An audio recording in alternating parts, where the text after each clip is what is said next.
Assalamualaikum warahmatullahi wabarakatuh. Saya Ausa Fikri Muadas. Di sini saya akan mempresentasikan hasil asesmen dengan konseling, rencana intervensi, serta evaluasi konseling. Untuk asesmen pertama yang saya gunakan yaitu dengan wawancara dengan data yang saya peroleh yaitu sebagai berikut. Tentang yang pertama, latar belakang keluarga. Konseli saya berinisial AY. AY merupakan anak ketiga dari 4 bersaudara. AY memiliki dua kakak perempuan. Yang pertama berusia 28 tahun dan sudah memiliki satu orang anak. Namun, anak tersebut adalah hasil dari MBA dan sekarang kakak pertama AY sudah menikah sebanyak 4 kali. Untuk kakak kedua berusia 24 tahun dan memiliki dua orang anak. Di rumah, Aye tinggal bersama bapak, ibu, dan adik laki-lakinya. Adik Aye sekarang sedang belajar di kelas 3 sekolah dasar. Orang tua Aye merupakan strict parents. Dari kecil Aye dilarang untuk keluar rumah untuk bermain. Aye hanya diperbolehkan bermain di luar rumah dengan saudaranya atau tetangga dekatnya saja. Sehingga Aye sulit untuk bergaul dan berinteraksi dengan orang lain. Yang akhirnya membuat Aye tidak memiliki banyak teman di sekolah maupun di lingkungan tempat tinggalnya. Aye merupakan pribadi yang kuat, ceria, murah senyum, dan cukup sabar.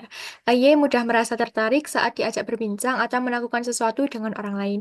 Aye suka sekali menulis dan menyanyi. Dari kecil, Aye selalu mencurahkan seluruh isi hatinya dengan menulis. Bahkan Aye sampai menulis novel, namun tidak dipublikasikan. Selain menulis, Aye juga suka menyanyi. Aye suka mencari teman dan mendekati orang lain. Ia ingin memiliki banyak teman. Karena di waktu kecil, Aye tidak memiliki banyak teman, sehingga saat ini Aye berusaha untuk berinteraksi dengan orang lain agar dia memiliki banyak teman. Saat ini, Aye berhenti bersekolah karena sebelumnya Aye menempuh pendidikan nonformal di sebuah pondok pesantren yang tidak menyediakan pendidikan formal. Namun karena terjadi sebuah masalah, akhirnya Aye memutuskan untuk keluar dan pindah dari pesantren tersebut. Karena itu, kesibukan Aye saat ini hanyalah menghafalkan Al-Quran di pondok pesantren Nurul Furqan. Aye berencana untuk mengikuti sekolah paket pada tahun depan.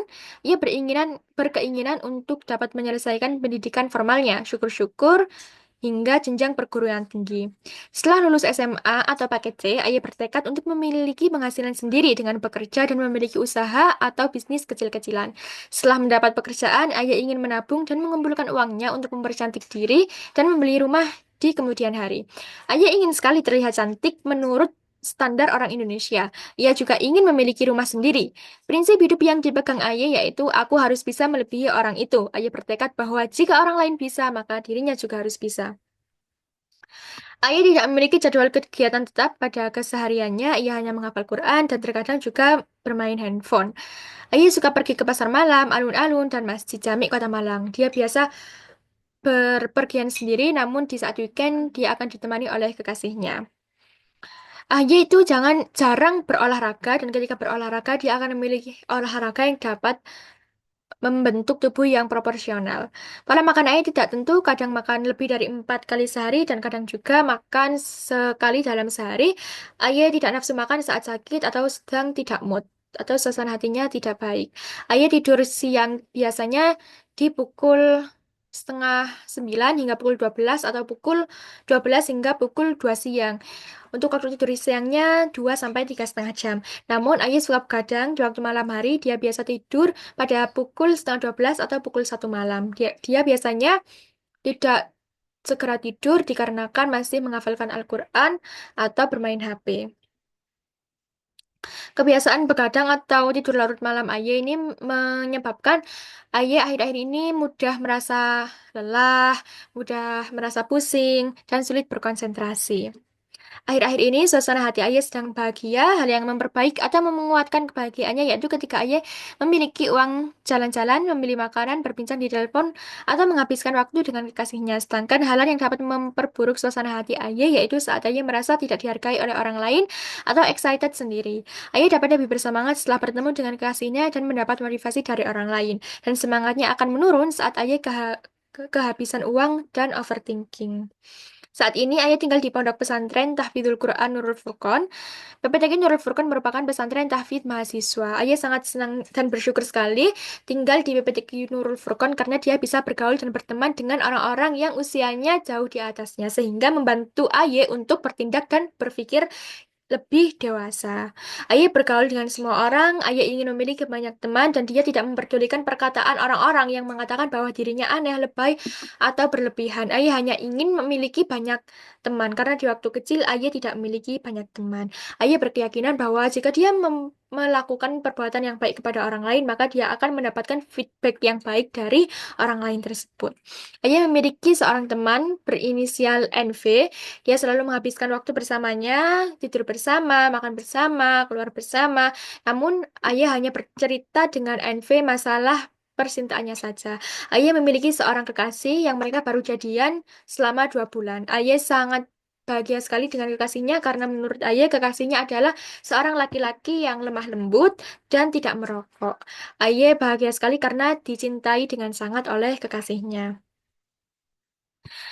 Ayah mendapatkan jatah uang saku dari orang tuanya sebanyak 50 hingga 70 ribu, dan ia akan meminta kepada orang tuanya apabila uang sakunya sudah habis. Ayah merasa bahwa uang saku dan fasilitas yang diberikan oleh orang tuanya selama ini kurang mencukupi kebutuhannya. Ayah ingin sekali seperti teman-temannya yang dapat healing, membeli apapun yang dia butuhkan. Bahkan ayah saat ini memiliki hutang. Dia belum membayar jaket yang sedang dibelinya. Orang tua Aye selalu berkata bahwa mereka sedang tidak memiliki uang. Aye juga memiliki riwayat menunggakkan SPP bulanan pada masa SMP, bahkan sampai saat ini dia belum mengambil ijazahnya karena masih ditahan, karena belum membayar uang sekolah pada saat SMP. Ayah hampir tidak pernah bercerita kepada siapapun tentang masalah yang sedang dialaminya, bahkan kepada orang tuanya. Ayah biasa bercerita dengan sahabatnya atau yang berinisial NV, itu hanya soal percintaan saja. Ayah pernah sesekali bercerita kepada kakaknya dan dia diberikan motivasi, diberikan semangat oleh kakak-kakaknya dan nasihat juga. Dan ayah didoakan untuk kebaikan oleh kakak-kakaknya, dan ayah juga selalu diingatkan agar tidak mengikuti jejak kakak-kakaknya. Ayah lebih memilih untuk memendam masalahnya sendiri dan menulis di buku tentang apapun yang dia alami. Saat bercerita dengan orang lain, Ayah merasa khawatir ceritanya akan disebarkan ke banyak orang. Ayah juga selalu berpikir dan ketakutan sendiri, cemas sendiri bahwa orang lain akan mengira bahwa ceritanya itu hanyalah karangan belaka. Ayah memiliki trauma penolakan sosial. Ia bahkan pernah melakukan self-harm dengan menyayat pergelangan tangannya. Saat mengingat kejadian traumatis yang pernah dialaminya, Ayah merasakan kesedihan, kemarahan, dan keinginan untuk membalas dendam. Nah, selain wawancara, saya juga meminta Aye untuk menyanyikan lagu yang relate dengan kehidupannya.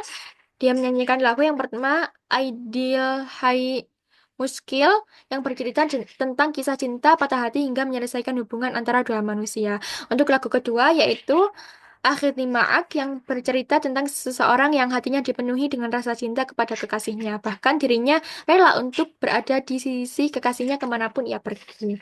Nah, selanjutnya saya juga meminta Aye untuk menuliskan perasaan yang sedang dia rasakan. Nah, dia menuliskan di sebuah kertas. Untuk rencana intervensi yang saya gunakan yaitu pendekatan konseling EMDR.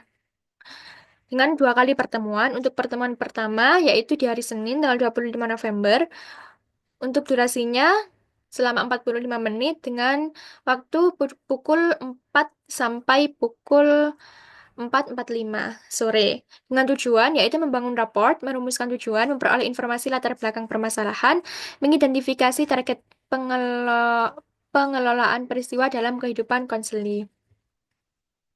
Untuk pertemuan yang kedua, yaitu di hari Jumat, tanggal 29 November 2024, waktunya yaitu pukul 4 sore hingga pukul 5 sore dengan durasi waktu 60 menit. Untuk tujuannya yaitu membantu konseli menghapus rasa takut, cemas, dan dendam akibat peristiwa traumatik yang dialami. Untuk teknik yang digunakan yaitu simulasi bilateral dan visualisasi tempat aman. Untuk evaluasinya, terdapat evaluasi proses dan evaluasi hasil. Untuk evaluasi proses, ada beberapa pertanyaan yang akan isi oleh konselor. Dan untuk evaluasi hasilnya, konselor akan menanyakan kesan dan pesan kepada konseli. Dan menanyakan apa yang dirasakan konseli setelah sesi konseling berlangsung. Sekian dari saya. Wassalamualaikum warahmatullahi wabarakatuh.